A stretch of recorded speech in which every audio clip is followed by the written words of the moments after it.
Hello বন্ধুরা, welcome back to my channel Sangeeta space. আশা করি সবাই ভালো আছেন। চলে এলাম সানডেওয়ালা মাটন কারি রেসিপি নিয়ে। এখানে 500 গ্রাম মাটন পরিষ্কার করে ধুয়ে নিয়েছি।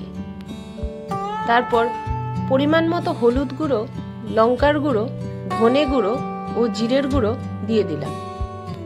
ছোট চামচের 1 চামচ নুন যোগ করলাম। মাটনটাকে মশলার সাথে ভালো করে মাখিয়ে নিয়ে 5 মিনিটের জন্য রেখে দিয়েছিলাম। বন্ধুরা, সম্পূর্ণ ভিডিওটা দেখার অনুরোধ রইল। আমাকে সাপোর্ট করার জন্য আমার চ্যানেলটাকে সাবস্ক্রাইব করার অনুরোধ রইল। দুটো বড় সাইজের পেঁয়াজ এভাবে পাতলা পাতলা করে কেটে নিয়েছি। কড়াইতে অল্প সর্ষের তেল দিয়ে দিলাম। এবারে কেটে রাখা আলু যোগ করলাম। সামান্য হলুদ গুঁড়ো ও নুন দিয়ে আলুটাকে মিডিয়াম ফ্লেমে নেড়েচেড়ে হালকা করে ভেজে নিয়েছি। ভাজা হয়ে গেলে এবারে তুলে নিচ্ছি।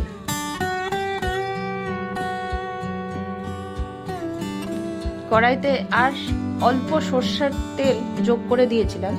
ফোড়নে দিয়ে দিলাম তেজপাতা, শুকনো লঙ্কা, গোটা গরম মশলা। পাতলা পাতলা করে কেটে রাখা পেঁয়াজ দিয়ে দিলাম। পেঁয়াজটাকে অল্প সময়ের জন্য নেড়েচেড়ে ভেজে নিয়েছি।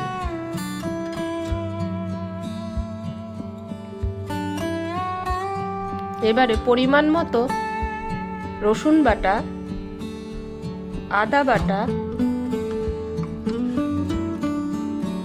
পাতলা পাতলা করে কেটে রাখা টমেটোর টুকরো ও কিছু চেরা কাঁচা লঙ্কা যোগ করলাম।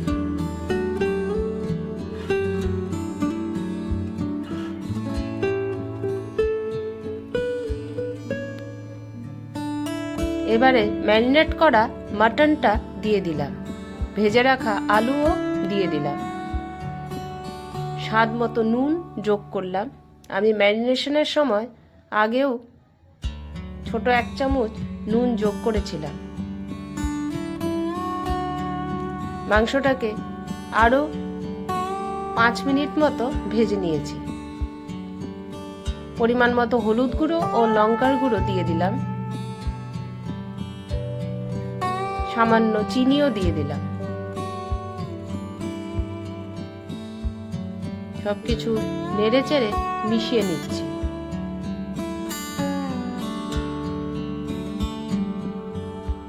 মিডিয়াম ফ্লেমে আরো 5 মিনিট ভালো করে ভেজে নিয়েছি।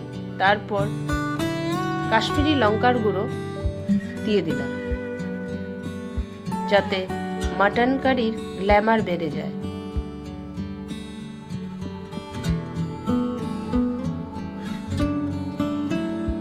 সামান্য জল যোগ করে মাটনটাকে মশলার সাথে ভালো করে কষিয়ে নেব। লো ফ্লেমে ঢাকা দিয়ে 5 থেকে 7 মিনিট রান্না করে নিয়েছি। আমি ঢাকা খুলে 2-3 বার নেড়ে চেড়ে দিয়েছি। দেখুন, এবারে মাটনটা কষানো হয়ে গেছে, তাই পরিমাণ মতো গরম জল যোগ করে দিলাম। গরম মশলার গুঁড়ো দিয়ে দিচ্ছি। এখন মাটনটাকে প্রেসার কুকারে দিয়ে 3টে সিটি দিয়ে নামিয়ে রেখেছিলাম। তৈরি হয়ে গেল সানডেওয়ালা মাটন কারি। ভিডিওটা যদি ভালো লেগে থাকে লাইক, শেয়ার ও কমেন্ট করবেন। আজকে আসি। সবাই সুস্থ থাকবেন, সাবধানে থাকবেন। টাটা।